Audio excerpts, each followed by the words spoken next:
En ce qui concerne maintenant l'efficacité globale de la machine, on a une machine qui est un petit peu différente des machines de base qui ont été décrites dans le cours, étant donné qu'on a une machine étagée. On ne peut donc pas appliquer telles quelles les formules qui ont été établies pour les efficacités de cycle. Il faut revenir à la définition d'une efficacité.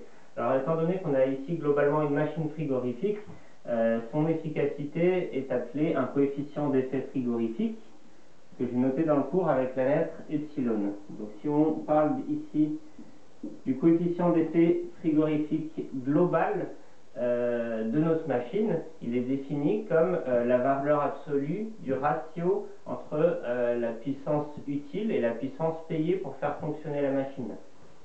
Alors ici, la puissance utile de la machine correspond à la puissance qui est extraite au niveau de la source froide. Étant donné que l'objectif de cette machine, c'est de refroidir un produit à basse température. Donc on peut noter ici la puissance thermique échangée avec la source froide. Alors attention, il y a uniquement ce qui est échangé avec la source froide au niveau de l'évaporateur de CO2 qui est à prendre en compte.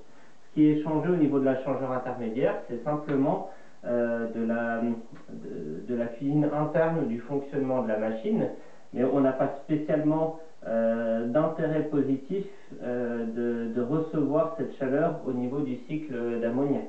Ce qui nous intéresse vraiment, c'est ce qu'on refroidit à la basse température. Donc il y a uniquement cette puissance thermique-là qui apparaît dans la puissance utile.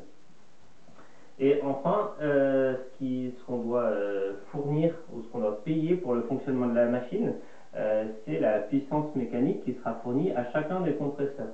Alors cette fois-ci, il faut faire la somme de ce qui est apporté au compresseur du CO2 et au compresseur du cycle d'ammoniac, étant donné qu'il faut faire fonctionner ces deux compresseurs pour faire globalement fonctionner la machine. Donc on divise par la somme de la puissance technique entre A et B et de la puissance technique entre E et F.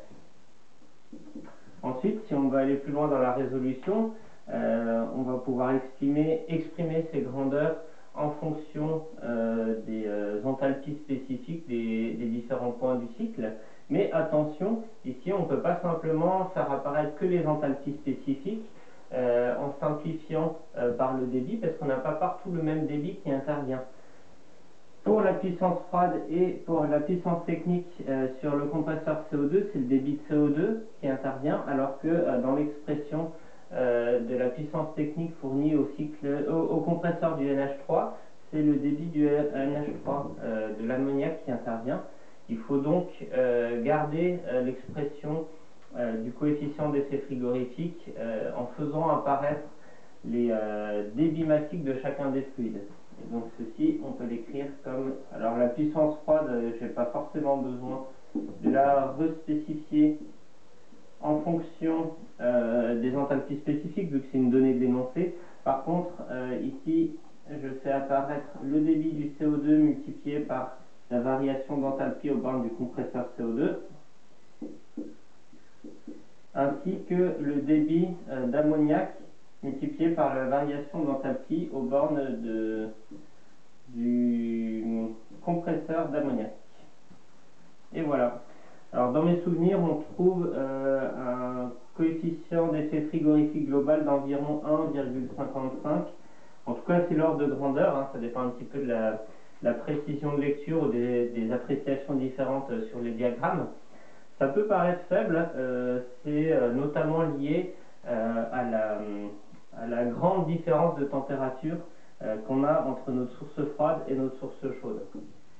On peut d'ailleurs éventuellement le comparer avec le coefficient d'effet frigorifique qu'on aurait pu avoir si jamais on avait utilisé une machine mono-étagée. Alors pour ceci, vous pouvez utiliser le diagramme d'un fluide qui aurait un axe des ordonnées qui permettent d'avoir une variation de pression et surtout une variation de température de saturation suffisamment importante. Si jamais vous avez un fluide avec la courbe de saturation, avec une très grande différence ici entre la source chaude et la source froide. Si on trace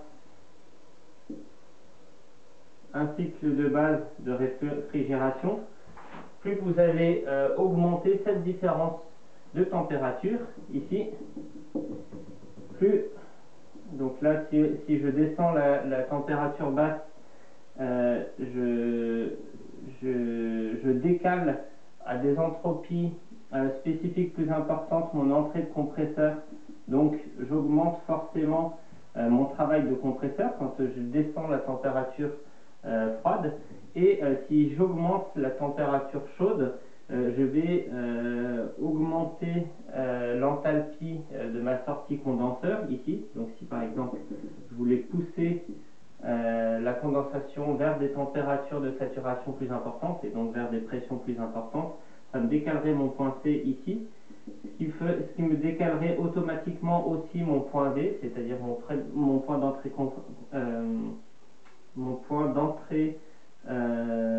condenseur, et donc ça me diminuerait ma différence, d'entrée évaporateur, ça me diminuerait la puissance thermique qui serait extraite au niveau de l'évaporateur, étant donné que ça me diminuerait la variation d'enthalpie spécifique du fluide dans l'évaporateur.